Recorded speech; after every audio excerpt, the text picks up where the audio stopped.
The first sound was not the wind, nor the distant hope of a Christmas bell, but a scream. It was thin, high, and broke like a wire snapping under too much strain. As winter tightened its grip on the valley, the sound came again, carried ragged on the frozen air. Another sound joined it, the dull slap of fists striking flesh and the coarse laughter of men who believed themselves untouchable. Snow muffled much in the valley, but it could not muffle cruelty. Arthur had been sharpening a blade when the sound reached him. He froze mid-draw, steel held still against a wet stone, listening. For months, he had lived alone in his ranch house, tucked against the slope with nothing but his own breath and the crack of pine for company. His life was pared down to meat, fire, and silence. But that scream tore through his walls and into his marrow. He pushed the knife aside, a scar on his jaw tightening with emotion, and rose. He was halfway to the door when a frantic pounding rattled it, too light to be a man's fists. Arthur swung it open, and a child all but fell inside. A Chinese girl, maybe 10 at most, her face flushed raw from the cold, her hair tangled with snowmelt. Her small hands clutched at his coat like claws. "They're beating her," she gasped, her chest hitching with sobs. "My mama." "They're hurting her, of course she's Chinese." Her words caught on her own fear, then came tumbling out in a rush. "You got to save her. You got to marry her, so they stop. Please." For a long moment, Arthur only looked at her. His eyes were dark, unreadable beneath a heavy brow, the face of a man long used to quiet, not please. But the girl's grip would not let him retreat into silence. He could feel the tremor of her hands, the damp of her tears soaking his shirt. When she raised her face to him, eyes wide with both terror and stubborn hope, it cut through something calcified inside him. He did not speak. He only reached for his rifle. The girl stumbled after him as he stepped into the storm. The snow stung, driven sideways by the wind, sharp as needles against the skin. Arthur followed the child's small figure as she led him down through the timber. The closer they drew to the settlement's edge, the clearer the sounds became, shouts, jeers, and a woman's voice, choked but defiant. They reached a clearing near a shack where 6 men stood ringed around a slight figure. A woman in threadbare clothes, her dark hair streaked with snow, her cheeks already bruised purple.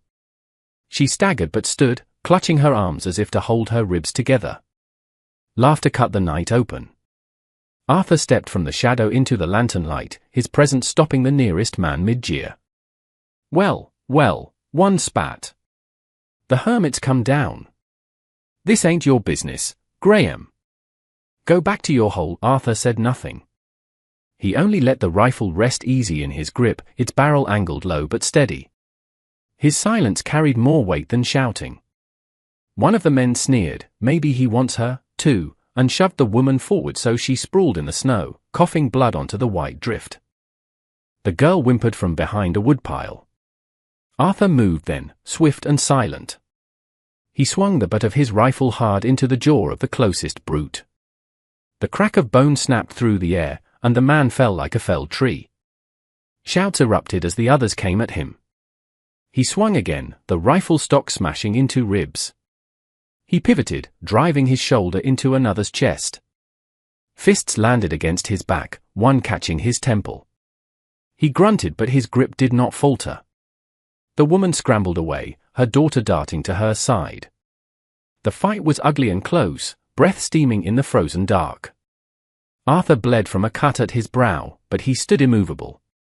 When at last the final man staggered back, clutching a broken nose, the others dragged their injured into the dark, spitting curses. "This ain't over," one shouted. "You'll regret crossing us." Silence and the storm remained. Arthur turned, chest heaving. The girl clung to her mother, whispering, "Mama, Mama." The woman tried to rise but swayed. Arthur stepped forward, bent, and without ceremony, lifted her into his arms. She was lighter than she should have been. The girl followed close, a lantern bobbing in her hand, as they left the shack behind. Arthur's boots pressed a new trail into the drifts, leading up and away toward the mountains where his ranch waited. He felt the flutter of the woman's pulse against his neck and heard her soft murmur in a language he did not know. When the cabin's outline finally loomed through the snow, the girl gave a small cry of relief. Arthur pushed the door wide, and warmth spilled from the banked fire inside. He laid the woman gently on the bedstead, pulling coarse blankets over her. The girl dropped the lantern and climbed beside her, stroking her face. Arthur stood a long moment, rifle still in hand, his own blood dripping onto the floorboards. He turned to bar the door, each iron bolt sliding into place with finality. Behind him, the woman whispered in halting English, her voice breaking yet firm, "Why? Help!" He only met her gaze for the first time, seeing not weakness, but a fire banked deep, flickering through the pain.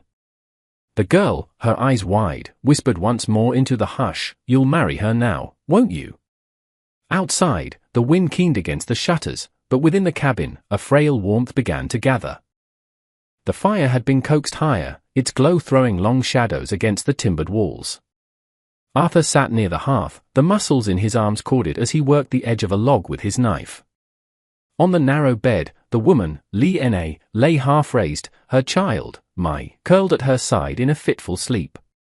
Lena's hand trembled where it rested on the blanket, her lips split and bruised. Arthur rose, crossing the room in 3 strides. He set a tin cup on the small table and filled it with hot water from a pot near the fire. He crushed dried herbs between his fingers, letting them fall into the steaming liquid, their scent sharp and earthy.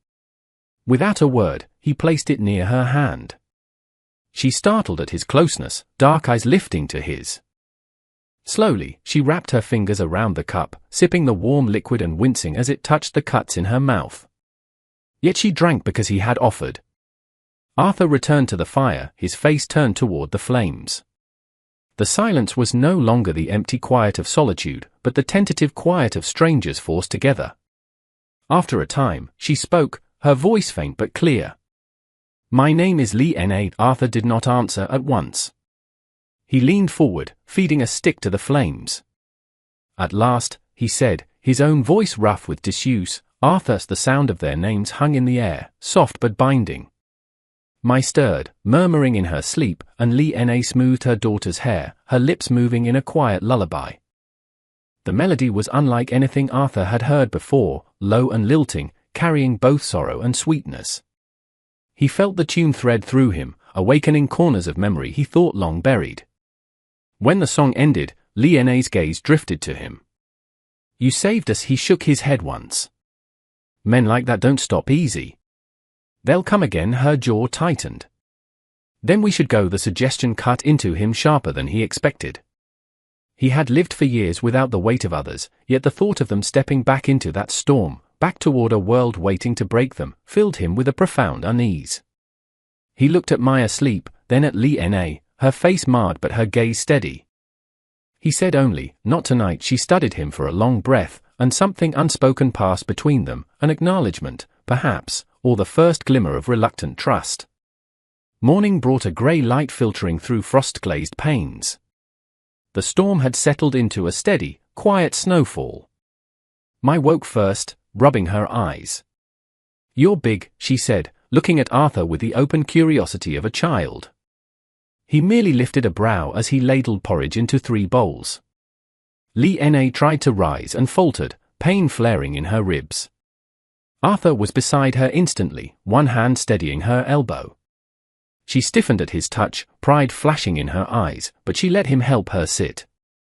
They ate in silence, the sound of spoons scraping tin the only measure of time. After the meal, Arthur found Mai's small shoe beside the hearth. Its sole was worn through, the leather flapping loose. Without comment, he set about repairing it with a needle and twine, his large hands moving with surprising care. Mai watched him, a small grin on her face. Lena's eyes softened, but a shadow lingered there. She knew Arthur was right, their safety was temporary. Later that day, a knock rattled the cabin. Arthur's hand went instantly to his rifle. It was a local trapper, his beard crusted with ice. "Words out," the man said. "Those fellas you tangled with are stirring up trouble. Talk of coming back, maybe burning you out." His gaze slid past Arthur, landing on the woman and child inside. "Best be ready." Arthur nodded once and shut the door, the bolt sliding home with a heavy thud. Lena had risen to her feet despite her pain. "They will come," she said quietly. Arthur set the rifle against the wall, his voice even. "Let them." That night, as the snow deepened outside, Lena hummed her lullaby again. When the song faded, she looked toward him in the dim glow. "You should not risk yourself for us." "Why do you?" Arthur lifted his gaze, the firelight catching the scar at his jaw. He did not answer directly, but his silence was an answer in itself, one Lena felt rather than heard. The wind pressed harder at the walls, and for this night, the cabin held. She thought of her daughter's plea, "Marry her, please," and felt the weight of it settle in her chest. In the days that followed, a fragile rhythm formed. Arthur mended tools and set traps. Lena, as her strength returned, tended the fire and swept the floor. Mai sometimes followed him outside, filling the silence with her chatter. Yet beneath the quiet, a sharper tension lurked. Lena flinched at sudden noises, her eyes searching the shadows. One evening, as the storm eased, she finally spoke of her past. "I was 16 when I left Guangdong," she began, her voice low. "My family sold what little we had to send me and my husband here. America promised gold." She drew a shaky breath. "He worked the railroad. Then the mountain took him in a cave-in. They left his body buried under stone." Arthur's jaw tightened. He knew the kind of silence that followed loss. "I washed clothes after that," she continued. "For settlers, for miners. Some spat when they handed me shirts. Some tried to take more than work. When I refused, they spread lies. The beating you saw, it was not the first." She swallowed hard, forcing strength back into her tone. "I told myself to endure." For her she touched my sleeping cheek. Arthur watched the small, tender gesture. He thought of his own wife and son, taken by fever in one cruel week. He had not spoken their names aloud in years, but in the hush after Lena's words, their memory pressed close. "You fought," he said at last, his voice gravelly. "That matters." She looked at him then, truly looked, and saw in his scarred features a grief that mirrored her own. They were no longer just strangers bound by survival, but two souls who recognized the same hollow places in one another. The next day, Arthur rode into town for supplies, leaving them at the ranch. In town, he felt the eyes on him. Men leaned against posts, spitting into the snow as he passed. One muttered loud enough to hear, "Hermit thinks he can keep her." "He'll learn." Arthur ignored them, bartering for flour, salt, and ammunition. His silence was its own warning, but he knew words spoken in the dark could gather like wolves.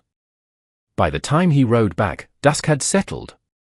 The smoke from his chimney was a welcome sight. Inside, he found Lena tending the fire, her daughter humming softly. The cabin smelled of broth. She turned as he entered, and for the first time, he saw the faintest lift of a smile touch her mouth. Not joy, but gratitude. It was enough to mark the cabin as something more than a shelter. It was the beginning of a home. That night, as Arthur worked oil into the stock of his rifle, Lena sat across from him. "They hate what they do not understand," she said. "They fear what is different. You risk yourself for us." "Why?" He lifted his eyes from his work. "Lost my family," he said simply. "I know what it is to stand alone." Her breath caught at the plainness of it. No grand speech, just the truth. She nodded, and in that nod, something inside her yielded, a piece of her burden loosening. But peace was brief. The following afternoon, two riders thundered past on the ridge. "Enjoy your China, woman, Graham," one shouted down. "You'll pay for stealin's what ain't yours." They spurred their horses and vanished. Lena stood in the doorway, Mai clutching her skirts. Arthur looked from them to the ridge. It was not a matter of if they would come, but when. He began his preparations, securing shutters, checking the axes, and stacking wood higher against the walls. He moved with the quiet efficiency of a man who had lived through an ambush before. A few days later, the trapper returned. "They're gathering," he said bluntly. "Heard 'em in town." Talk of march-ins up here. Some want fire, some want blood. I'd say you've got a day, maybe 2 inch. He tipped his hat and rode off, his words hanging heavy in the winter air. That night, the lullaby Li Na hummed trembled on her lips.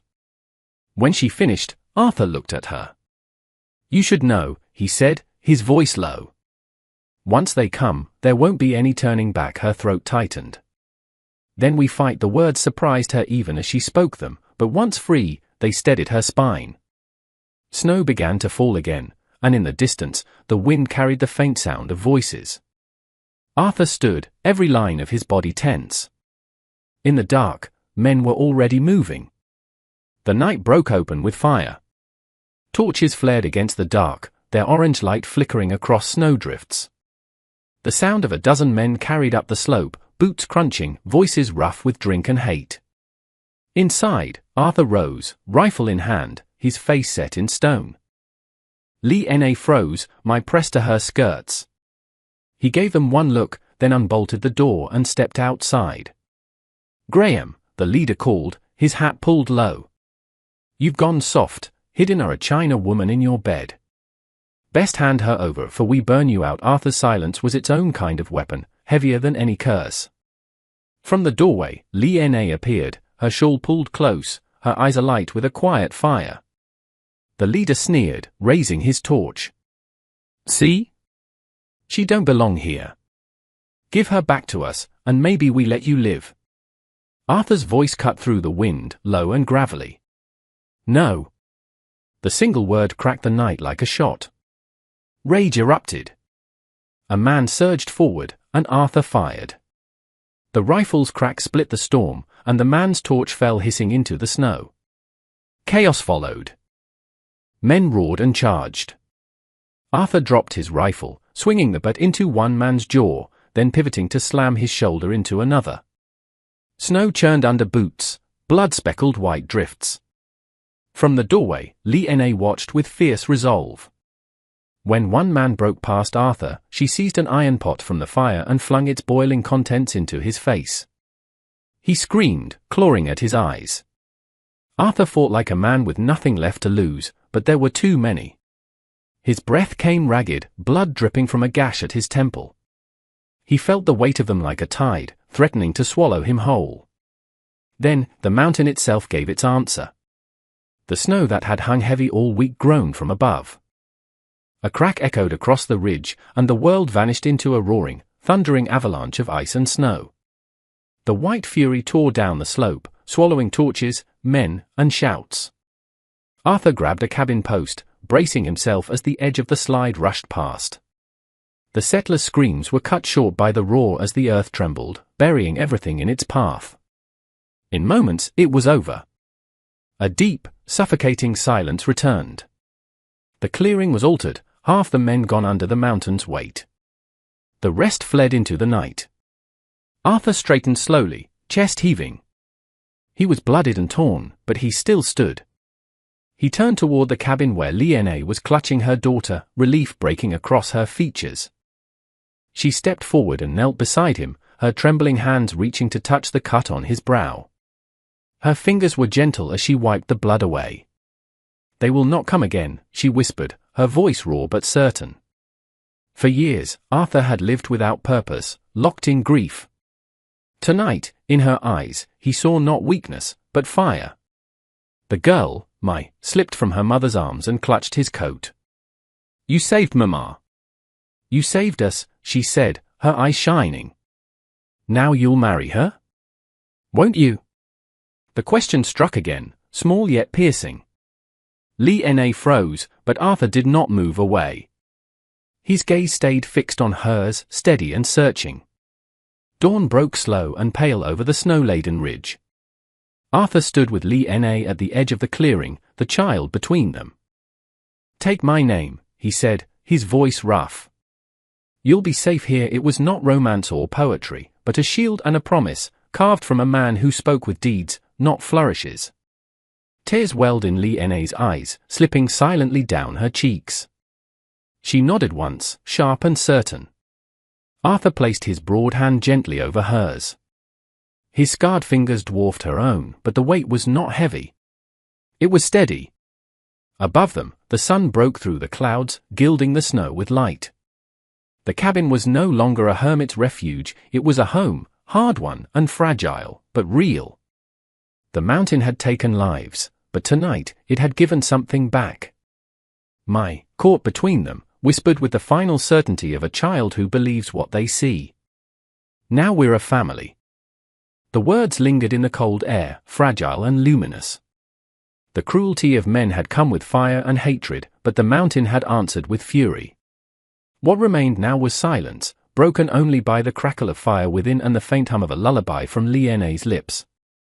For the first time in years, Arthur felt the weight on his chest ease, replaced not by joy, not yet, but by something steady, belonging. The world was still cruel, still vast and dangerous. But here, in this cabin, on this mountain, they had carved out a space that cruelty could not claim.